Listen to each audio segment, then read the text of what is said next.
listeners, and welcome to the NK News podcast, recorded here in Seoul on the morning of November 29th, 2022. And my in-studio guest today is Michelle Ye Hee Lee, bureau chief for the Washington Post in Tokyo and in Seoul, to talk about the challenges of doing journalism on North Korea. But first, before I begin, please, a reminder to leave a review about this podcast or episode on iTunes or whatever platform you use, and share this episode with colleagues, friends, and even people you don't like. Even people in North Korea, they're welcome to listen too. On Spotify, you can leave a rating but no review, so please do that. And if you're listening to this on YouTube, please click like and subscribe. I still have a dream. I don't mention it anymore, but I would like to get to 1% of Joe Rogan's listenership before I die, so let's see if we can do that. Secondly, check out NK News, where you can find in-depth news stories each and every day. Consider buying a subscription for a year. It is much more affordable than you think. In fact, if you sign up for the annual plan, it's less than $1 a day, and that helps to fund the excellent journalism that my NK News colleagues do. And thirdly, you can follow NK News on Twitter, and myself, I'm at Jacco Z. So my guest today, Michelle Ye Hee Lee. Michelle is Washington Post's Tokyo/Seoul bureau chief, covering Japan and the Koreas. That's right, there's two of them. She's also president of the Asian American Journalists Association. You can find her on Twitter at MYHLEE. Welcome on the show, Michelle. Thanks for having me. Thank you so much. Now, you work, as I just said, for the Washington Post, and I work here for NK News. So in a certain sense, we're competitors, but we're also peers in the space, and we suffer and grapple with some of the same challenges. Do you hold the same fascination for North Korea that I do? Yeah, absolutely. I mean, you clearly have been fascinated for much longer than I have. You're saying I'm old, and it's true. Guilty as charged, yes. I started the beat about just over a year ago. I moved to Tokyo right around the Olympics last year, and I started officially at the end of August. But yeah, I mean, North Korea is, endlessly fascinating, endlessly frustrating from a reporting perspective, but absolutely, I mean, it's a big, big part of my job. Now, let's talk about the challenges of reporting on North Korea when almost nobody has come in or out of that country since COVID began in, January 2020. You wrote a story for the Washington Post last year in September entitled, "What's Happening Inside North Korea? Since the pandemic, the window has slammed shut." And that's very much what it feels like. Has anything changed since you wrote that article?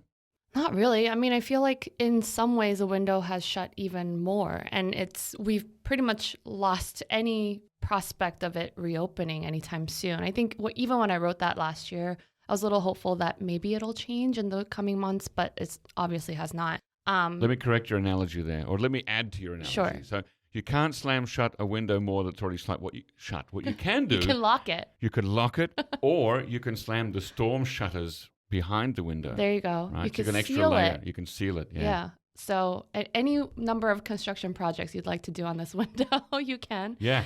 I mean, as you know, it takes like a constellation of sources to get to understand even a little bit of what's going on inside. And I wrote that story shortly after I started the job, and I tried to kind of build that constellation and get to meet people from all sorts of different paths of learning about North Korea from different perspectives. And I just realized no one really has insight into what's going on anymore. No one's going in, no one's going out. And as a reporter, it's just really impossible to get any fresh and credible information to the extent that you could even get it in the first place about North Korea. So how can we in the media say anything sensible about North Korea? How is reporting on North Korea unlike writing about UFO sightings, for example? Right, exactly. I sometimes think about reporting on North Korea kind of like the parable or story of the blind men touching the elephant. I'm sure many people also make this analogy, but no one quite has a really credible view of what's going on. So none of us should even pretend that we know what we're doing, what we're reporting on. And I think to the extent that you can, to be responsible about telling readers or viewers that, look, we can only try to make a best educated guess, that you can never fully know what's going on. North Korea is a very closed society, and to try to make that clear as much as possible in your reporting is important. And then just talking to as many different people as possible who are viewing North Korea through their lens, and then understanding what their lens is and putting a check into that lens in your reporting process, I think is really important. So to sort of work against the bias in a sense, or at least point it out perhaps. Right, exactly, because everyone who's commenting to you about North Korea is coming with their set of facts, their set of viewpoints and opinions on North Korea. And that's the case with every story, but I feel like it's hyper like that with North Korea. Maybe it's because none of us really know what's going on. Right. And you kind of like dig deep into the views that you have about the country, and everything you see is sort of serves to confirm that bias. Mm-hmm. Yep. I feel like I should one of these days have psychologist Danny Kahneman on the show to talk about confirmation biases and all the different the different mental bugs that we have that trip up how we see things. Yes, and it's like a Rorschach test too, many times. Like the recent Whoops. Sorry. There was a microphone cord there, people. I'm gesticulating with my hands. Sometimes I actually have guests sit on my hands, like the East German Stasi, when they were interviewing a suspected anti-communist spy. They would have them sit on their hands on the chair. Okay, I will fold my hands. Your listeners can't see, but I was gesturing very wildly. Rorschach. You're talking about Rorschach, not from the Watchmen movie or comic book, but the original the actual ink blot test. Yeah, like I see a butterfly, you see an elephant. Exactly, like the Jue photos that came out. The daughter of Kim Jong-un. Everyone pretty much saw what they wanted, right? Oh, this is about succession. Oh, this is about missiles. This is about, maybe Kim Jong-un's sick and he's bringing out his daughter. You could pretty much project anything you want and no one's going to ask you for a correction. We're going to come back to those photos later on. I don't want to jump ahead there. So what value is lost by not having face-to-face conversations with people who are in North Korea now, or at least people who have been there recently? Yeah, I mean, I absolutely think it's the recency of the information that's available. Pretty much anyone who's been in and maybe been able to pick up on certain things, talk to certain officials. And obviously, they're not going to be told full truths from working inside the country, but they could at least imbue some of the environment or some conversations they picked up here and there and relay that to you. But without that, the information we have is really from 2019 at the earliest. Yeah.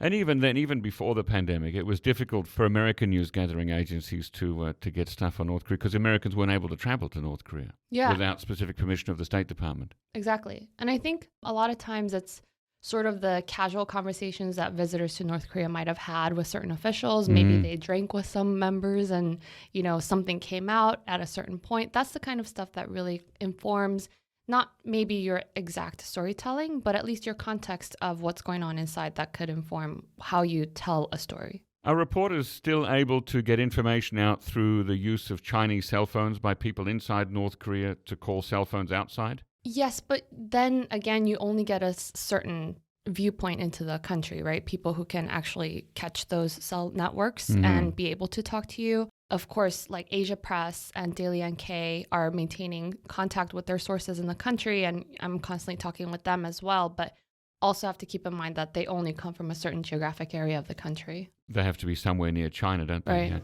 Yeah. And there's a danger there, isn't there? I mean, it's quite dangerous for the people who are calling from North Korea. Yes, yeah, and it's increasingly dangerous because of the crackdowns on the use of these cell phones. Yeah, in that sense, reporting on any other authoritarian state, such as Iran, even China, Russia, is a lot easier than reporting on North Korea because they can get stuff out. They can have access to the internet, for example. Right. Even my colleagues who do cover China and are not allowed to go into the country right now, they're based in Taiwan or Seoul, at least they have some access to like social media. Yep. And they can call people inside the country and get a sense. They can't get the on-the-ground reporting, but they do have some insight, but we lack that. Now, is this just a problem for journalists alone, or is it also something that governments have to contend with when they make policies that touch on North Korea? I think that's the bigger implication of this, or maybe not bigger because information is important no matter what, but the other implication to this that even policymakers are working with the same limited information that we're working with. I mean, perhaps there are some intermediaries here and there. We know that some people are still talking to, members or people from North Korea and diplomats and such. But for the most part, negotiators, diplomats, they're all working with this sort of limited environment on information. Yeah, and of course we have to assume that intelligence agencies are able to get access to some stuff that's not open source, right, that we don't have eyes on. So the signal intelligence, the map intelligence, the satellite intelligence, and the human intelligence. Right. So they have some stuff, but yeah, broadly speaking, the framework is the same.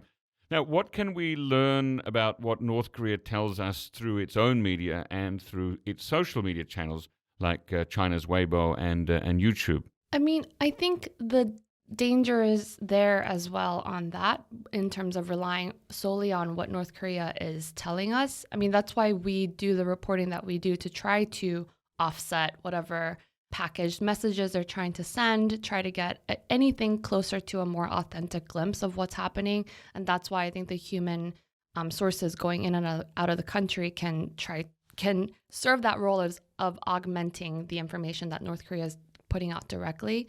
But at this point, we're sort of limited to that what North Korea is telling us. And even then, we don't always know exactly what North Korea is trying to tell us. Now, you're based in Japan, which means you have access to the Chosen Soren, or the Jocheongnyeon organization of ethnic Koreans who are resident in Japan, but who are pro-North Korea. Can you learn much from them? For instance, they have their own newspaper and website. Yes, they do have their newspaper website. I do check those, but Chosen Soren even has not allowed the same access to reporters as they used to before COVID. Oh. So they used to host like receptions or events where it's mostly open for diplomats, but sometimes reporters would go in and, they would kind of freak out and not want to talk on the record. But that hasn't happened in several years. So what I understand about them right now is that they're going through some leadership transitions. So they're a little bit rocky anyway internally. Oh. But they have not been eager to really engage with reporters either. Now, in Japan, you can also access North Korean websites that are blocked here in South Korea by the national security law, like Uri Minseokgiri and Ne Nara and the Northern Shinmun's own websites. Do you look at them often? I do. And you're right. We can access those easier than you can in South Korea. Although when I go to Uri Minseokgiri, the website gets flagged for my company as a potentially dangerous website. So I've been told not to access that website. Is it trying to plant a Trojan or a virus or something in your hardware? It must be, otherwise it wouldn't have triggered the company's security protocols. Okay, so if anyone's listening from Uri Minseokgiri, do make your website safer so that journalists can look at it. No one wants a Trojan. Yeah, I mean, I was told that I should have a separate computer to access that website, but I don't have a separate Blink computer. But you're right, that is more accessible from Japan, and I can log into that. And I mean, obviously, the same caveats would apply, that you have to bear in mind that this is government information. But is there useful stuff there? Yeah, I mean, I think even photos that they post of, new facilities being built or new apartments, and all of that can definitely inform us about what might be happening, or at least what the regime wants to show off during this time. But I think we kind of know what themes those are serving right now, which is economic growth, economic stability, and trying to send that message during a time of COVID and during a time of obviously not economically stable time. Yeah. And understanding those photos and announcements through that lens, I think, is really helpful. But even then, it's hard to do stories, I think, about here's what North Korea said it's doing, and here are the photos it released, and here are the apartments it's giving out. And you can do that, but then to actually be able to bring some sort of check to what's going on inside, I think that's really difficult. I saw some very nice photographs yesterday that were originally, I think, from the Ne Nara website, but had been reprinted by the Korea Herald on their website. Photos of Kumgangsan in the fall with the beautiful leaves and the rock formations and the waterfall. It was quite stunning. Didn't learn anything about North Korea from it, but they're good photos. It was nice that the Korea Herald was kind enough to reprint them for us, for those of us without a VPN. I'm assuming that maybe the Korea Herald got it through Yonhap. I think Yonhap has some kind of an arrangement with North Korea to republish stories from KCNA or things like that. Yeah, I mean, most of the wires do, right? Like AP, right, the wires, Reuters, yeah. Now, another thing about living in Japan is that, of course, the Japanese people and the government in Tokyo have their own perspective on North Korea and what it does. Tell us a little bit about that. You're based there. You're visiting here in Seoul now. But do Japanese people feel threatened by North Korea? Is it a hot topic in Tokyo? Well, it really depends who you ask, I think. I think lately, with all the missiles, they're so frequent that it kind of blurs in the Japanese public's mind, and perhaps broader public's mind. I don't know if you've seen, but whenever there's a missile test on Japanese Twitter, there's this meme that goes around of Kim Jong-un being a baseball player. Oh, I've not seen that. Every time there's a missile test, there are photoshopped images of Kim Jong-un as a baseball player, swinging and hitting another home run. And so people will poke fun at Kim Jong-un every time there is a missile test. But even nowadays, I think they're so frequent that I don't even see that meme going around as much as I used to even earlier this year. So there is a little bit of that where they kind of expect the missile test to happen. But when the missile went over Japan in October, that definitely was a big news in Japan. Were you there then? Yes. Did alarms go off in the streets? Not for me. It was a different part of Japan. But it did make me look up where I'm supposed to hide if there is a missile headed toward my direction. But I'm like, I will probably be reporting, so I don't know if I should be hiding it under this underground Your editors mightn't be happy if they find out that Michelle was hiding. Exactly. I should be reporting instead. But I think there's also growing animosity toward North Korea in general, and that you're seeing that in like harassment and bullying of Zainichi Korean communities in Japan. Is that on the way up again? Yes, especially in recent months, recent weeks with the missile tests that's happening again. There's been graffiti on subway stations in Zainichi areas. The schools, the Chosun schools, are also having their students being harassed on trains or outside the schools. So we're seeing an uptick in that. And another part of it is the Kishida government wanting to resolve the abduction issue with Japan and making a big deal about it, which is something that obviously started under the Abe administration, and Kishida is continuing forward. Now, with the schools of the Zainichi Koreans, I think back in the 60s, 70s, and 80s, when the support was much stronger for North Korea, I imagine that they would have seen it as, or would have blamed the Japanese public for the bad treatment. But I wonder now, we're living in a different time, do the Zainichi Koreans who are on the receiving end of this maltreatment, do they blame North Korea for setting off that chain reaction, or do they still blame the Japanese? They actually still do blame the Japanese. They're not happy with the missile tests. I was actually at a Chosun school a couple weeks ago. It was the morning when Japan issued a J alert because they thought another missile crossed over Japan, but it was a false alarm. Yeah. And it happened to be a morning I was going to one of the Chosun schools, and they had this like parents meeting of the school, because the school just, they had an event.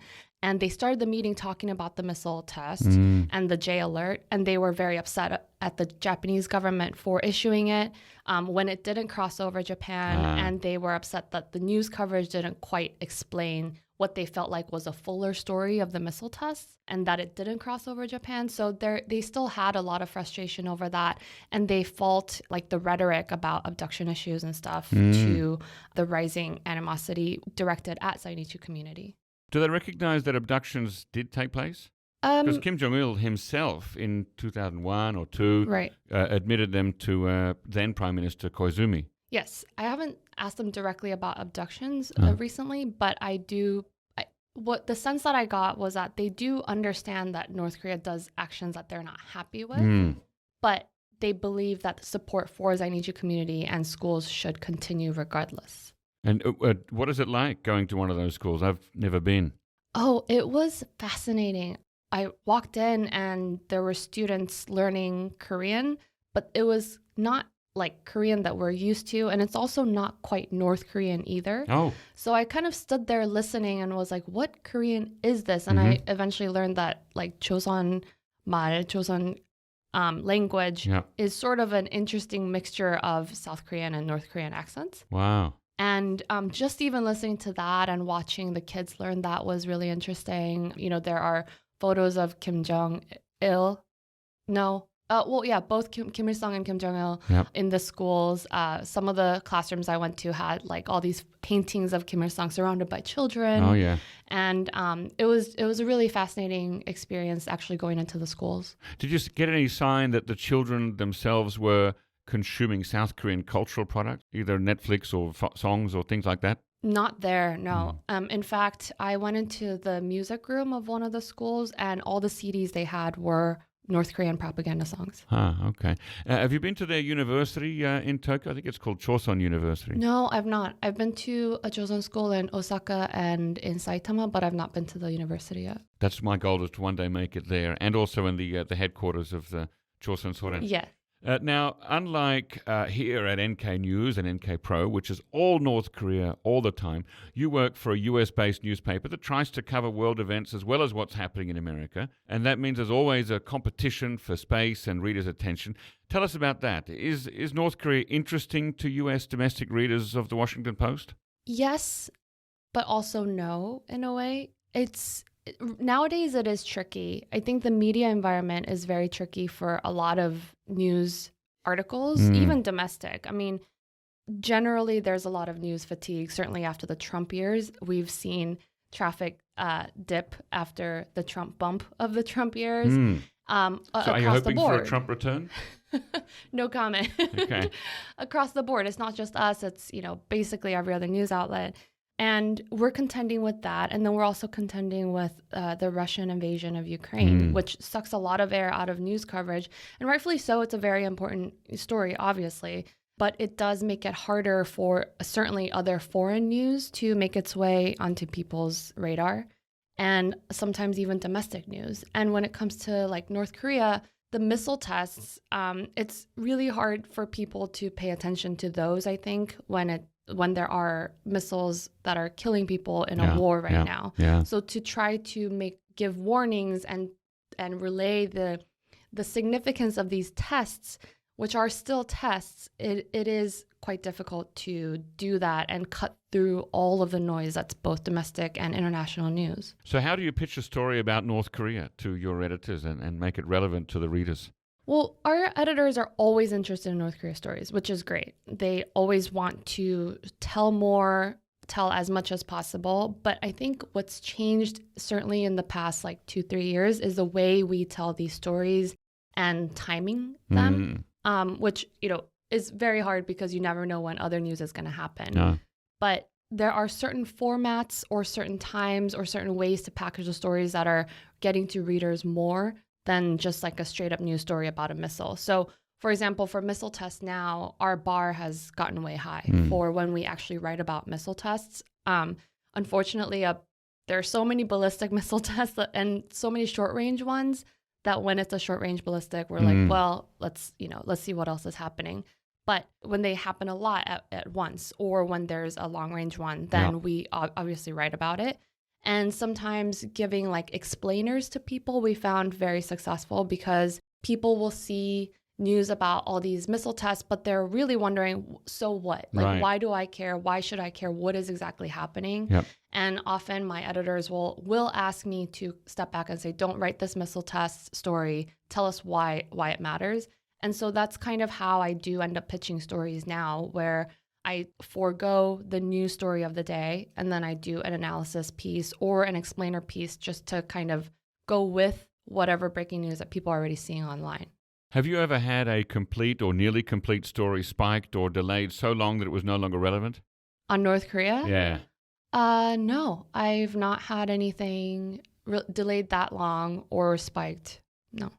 Okay, let's talk about one of your more recent articles. You and your Seoul-based colleague, Minju Kim, published a story on October 6th titled, "He Escaped North Korea, Then Risked Everything to Go Back for His Mom." This is an incredible story. What, in 30 seconds, is this story about? It is a story about a rare triple defector who came out of North Korea and then went back in to bring his mom out, but then couldn't bring her out, and then he came back out of North Korea.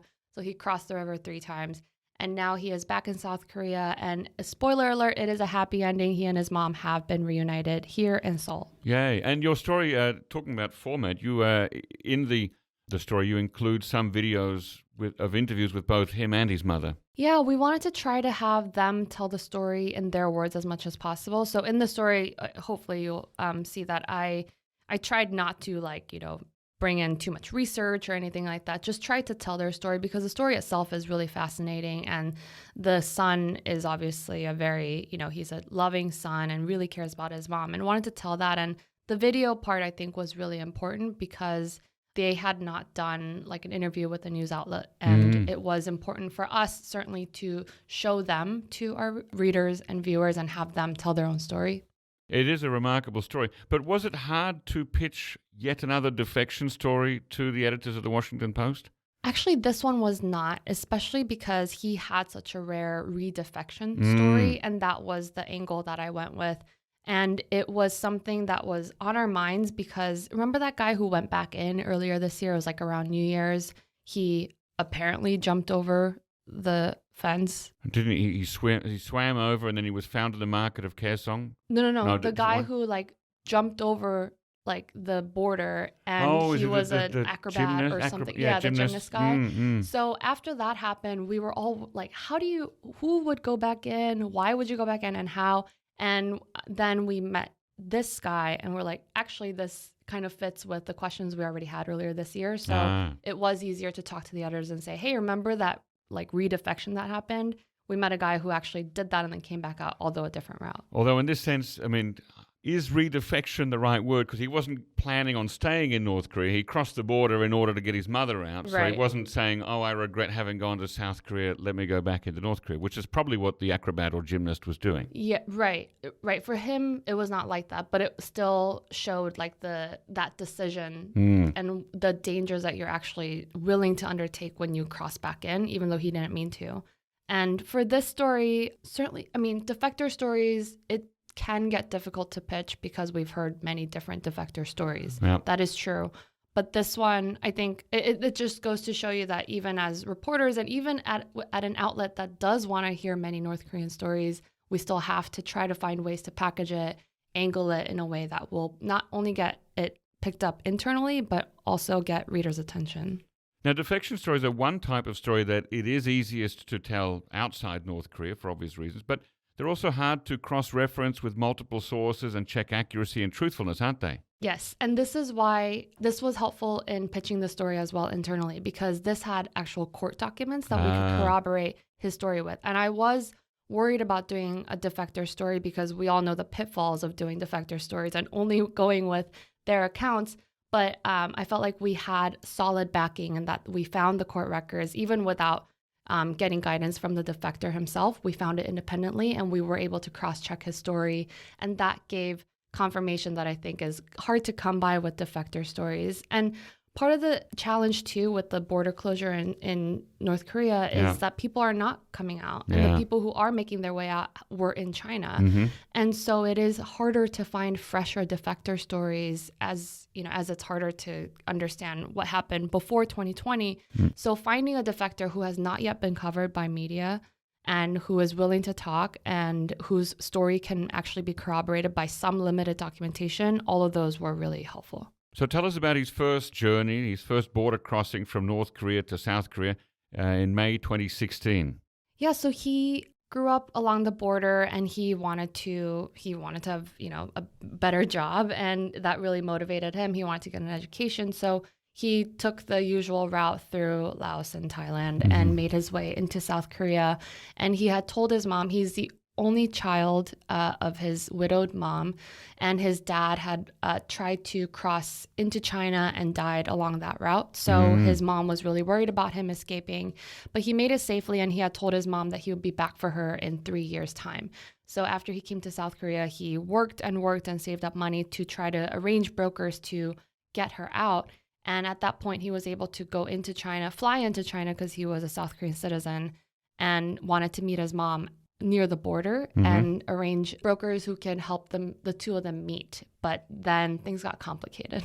Do many North Korean defectors travel back to China to try to do something similar or for other reasons?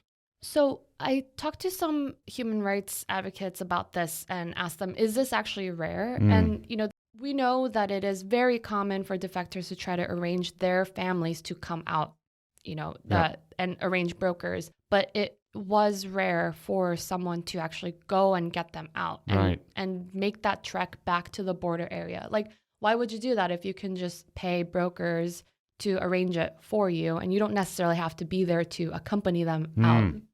Why did he go there? He said he wanted to be there with his mom when she made her way out of China because for him, he found it isolating and scary. Right. And he knew that his mom would too. So something went wrong with the broker, or with the trip, and the mother didn't make it over into China. So he went over himself to try to get her out. How long was Kim in North Korea trying to get his mother out? He was in North Korea for about 22 days, I believe. And That's a long time. That leaves a lot of opportunity for the security forces to find him. That's at least 3 political activity days when everyone's expected to turn up and all that sort of thing. So yeah, it was dangerous. And he said people around him were like, you have to get out of here. You are putting your mom in danger. So some people saw him. Okay. Yeah. He was hiding with I think at a friend's house or a relative's house. And it was risky. And it's funny because he had not planned on going in, his hair was dyed. It was like light brown, which you would get caught immediately. Yeah. He had ear piercings and he just kind of did not look the part. So he was hiding and trying to convince his mom to leave, and not only convince her, but also arrange brokers in a short amount of time. And he said that New brokers from the North Korean side. Yeah. And he said he ran into a lot of just incredulous people being like, no, you didn't actually make it in. This is fraud. So what went wrong? His mom, you mean? Yeah, while he was in North Korea. So he was there for 22 days. He wasn't able to get his mother out immediately. Something went a bit south, didn't it? Yeah, it turned out that he did get caught, and they did raid his mom's house when he was not there, and he knew that he had to escape immediately. So the moment that they raided his mom's house and took her into investigations, he left the country, crossed the river again without her because he just realized he couldn't stay there anymore. And he left without her, and then after she was interrogated, she was done with that, and then he was able to arrange her escape separately from South Korea and get her out. So he had three missions to get her out, and the third one worked. Yeah, and he came to South Korea, and the moment he landed, intelligence officials knew what had happened, and they asked him to come in for interrogations, and he was eventually convicted and sentenced to, I think it was 6 months a term and some probation for violating national security laws. So why is it illegal for him to do what he did? So as a South Korean citizen, he needed to get approval from the South Korean government to go back into North Korea, and he clearly did not. And so the moment he came out, he found out that they had been watching him, had been tracking his cell phone, and knew that he had come back to Incheon Airport and contacted him. Has anyone ever successfully received permission from the ministry or from the South Korean government to go back to North Korea to get out a family member? To get out a family member, I doubt that. Right? So how long did he go to jail for? It was supposed to be a 3-year term, but the judge gave leniency because it was his first-time offense, and he took sympathy to him for trying to save his mom, and lessened his 3-year term to a 6-month term in jail and then a probation sentence.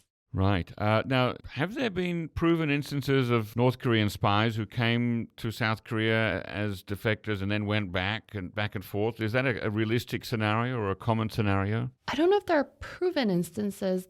I think it's always a concern, right, when someone goes back in and then especially comes back out. And so he said that was the main crux of the interrogation, trying to figure out whether he was a spy. I mean, it's interesting that the NIS decided, or somebody decided at some point, even after interrogating him, that yes, we should go ahead and prosecute this. Like, presumably they understood this is why he went back to North Korea to get his mother out, but they said, nevertheless, we've got to go ahead with it.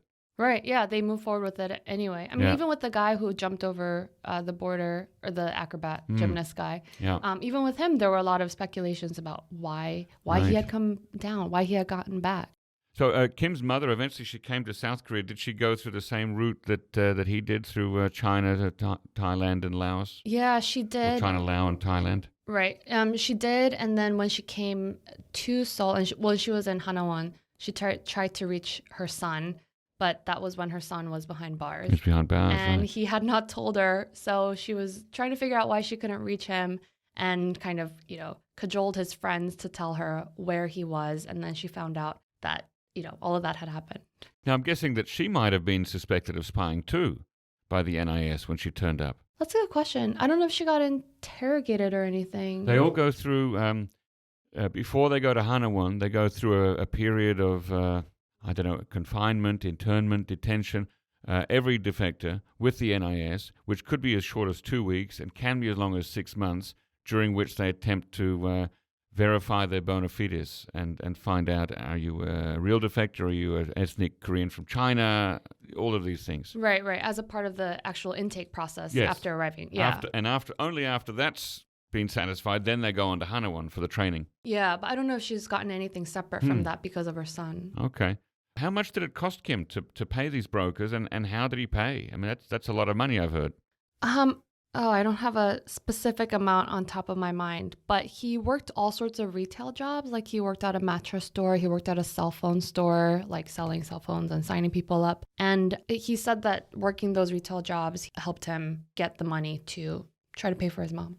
And how are they doing these days? They seem to be doing great, other than the fact that they have a lot of trauma and PTSD. Yeah, tell us a bit about that. Yeah, I mean, it's a happy ending, but at the same time, his mom is going through a lot of therapy. She's getting medication because she has a lot of anxiety and depression and PTSD, especially her memories of being interrogated.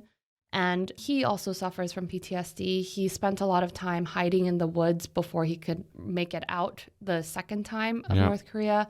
So he doesn't go to mountain trips with his friends. There are certain things that trigger him. So the two of them are definitely trying to figure that out. They are seeking help, which is great. But, there's good and bad to being down here.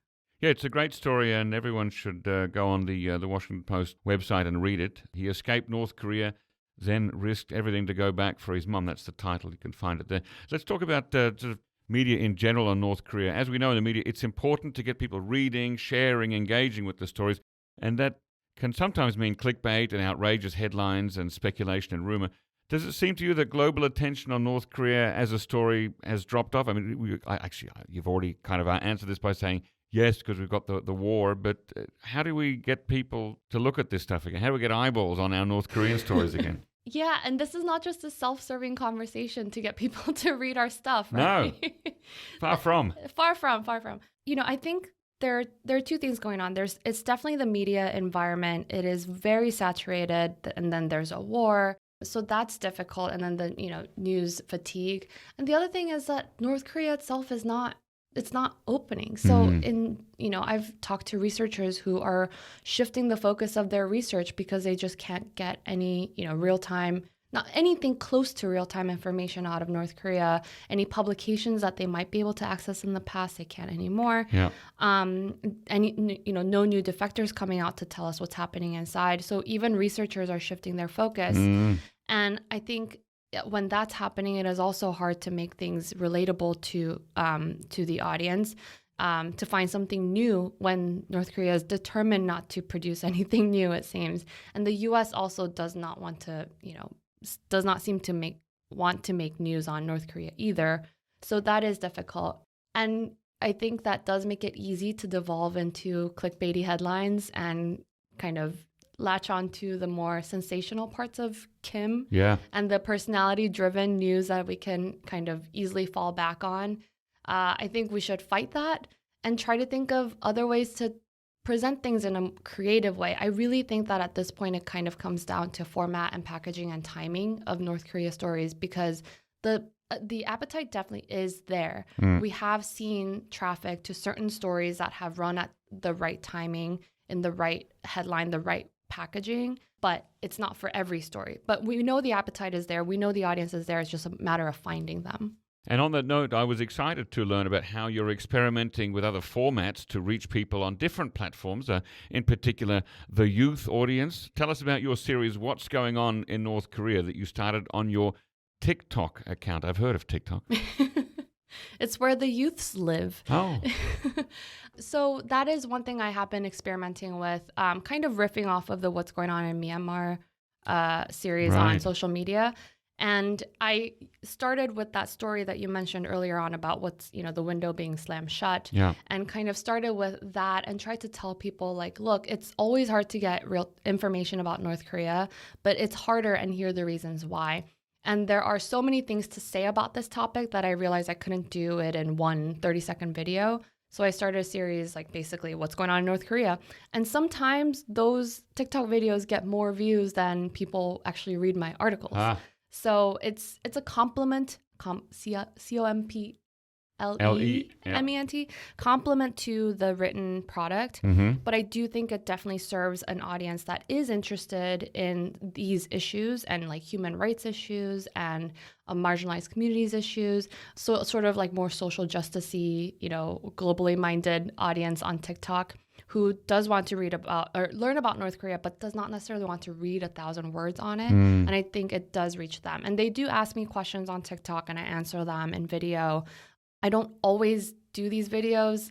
Since I'm not a full-time content creator, I try to do this in my free time, but I do find it worthwhile because I have found an audience there and people are interested. Now, do you have to sacrifice detail? I mean, are you dumbing it down to a certain extent? I don't think it's necessarily dumbing it down, especially because I'm doing it in a series, so I can expand on certain things I mentioned earlier on. Not that everyone's watching every single one of them, but there is room to have some detail. You do have to condense it in like a 30-second, 45-second timeline. But to be honest, as writers, we do write very long anyway. So it's like if you want to tell, my little sister is 25. If I tried to tell her something about North Korea and made her read my 1,200-word story, she would not like that. But I could tell her the highlights in 45 seconds, and I try to think of it that way. What's the length limit of TikTok videos? I mean, you should really not go past 15 seconds, but... but does the technology... You can go even up to 3 minutes now. Oh, okay. Now, you've also turned some of your articles into Instagram videos.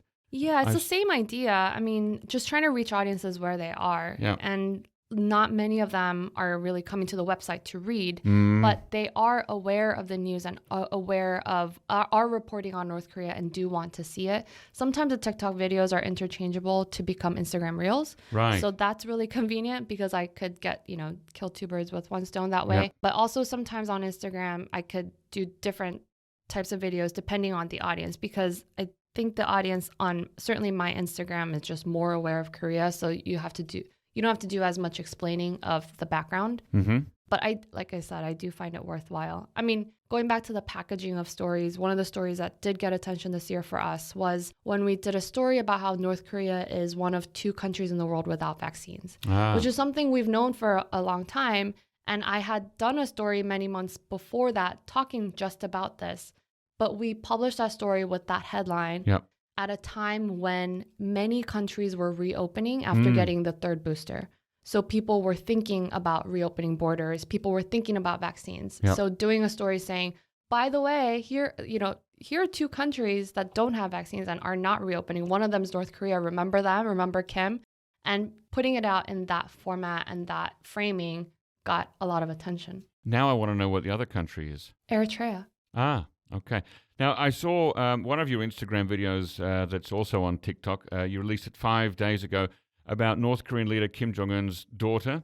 In this video, you filmed yourself against a green screen background which showed giant images released by North Korean media of Kim Jong-un and his daughter at the missile launch. And that gave me quite an uncanny feeling. It was almost like you were there, like a mini version of you was there. If only. Yeah.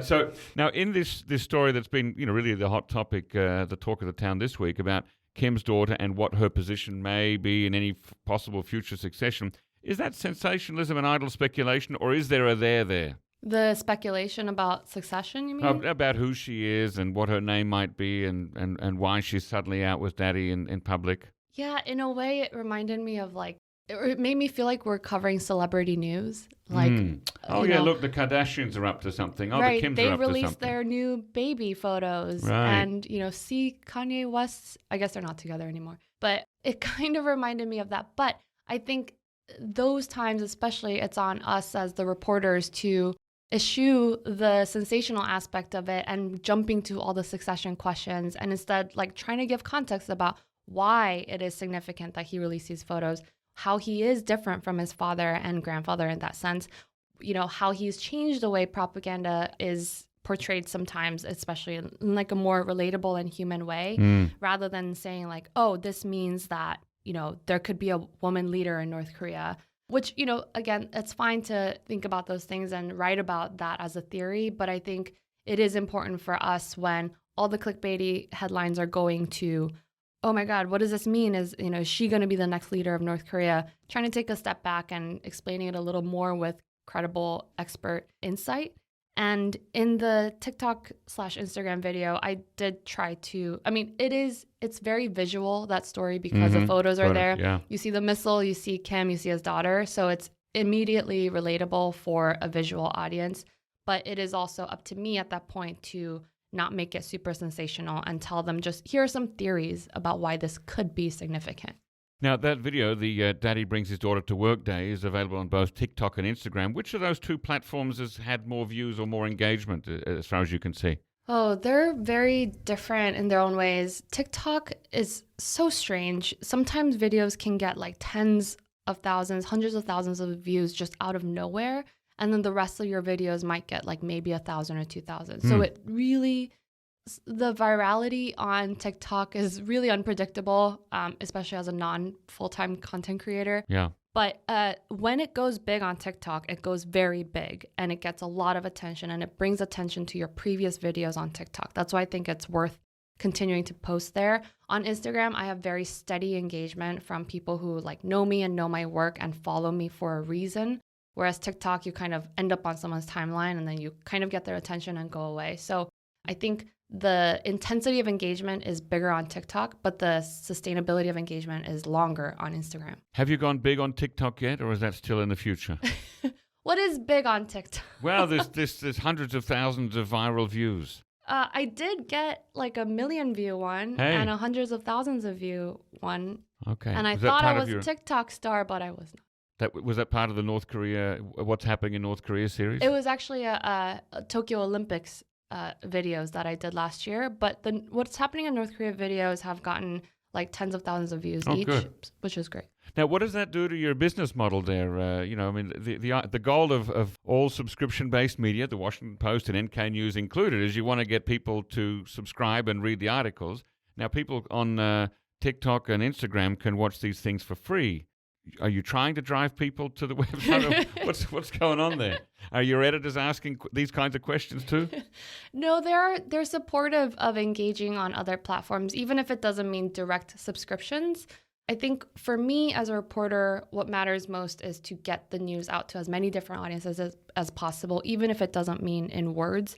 And I'm fine with that. And I think from the Post's perspective, the general view is like the more our reporters are out there engaging with readers, engaging with viewers, and spreading the Post brand and reporting, the better. And that hopefully in the future it could lead to subscriptions. And there are other people who are paid to figure out how to turn those into subscriptions. But my job is to try to engage as many people in the news that I cover, I think. Are you familiar with the two North Korean YouTube channels, Peter News and Sally Parks, or the Songa channel? No. Peter News is not a big hit. His videos only get a couple of hundred each time, but they're uploaded quite regularly. In fact, I think one just came up in the last 12 hours, which is showing a family having a family musical time at home. But the videos of Songa, Im Songa, are much more popular. They've garnered well over 100,000 views. One even got 350,000 views. And it's the young 9, 10, or 11-year-old North Korean girl who speaks with a very posh English accent.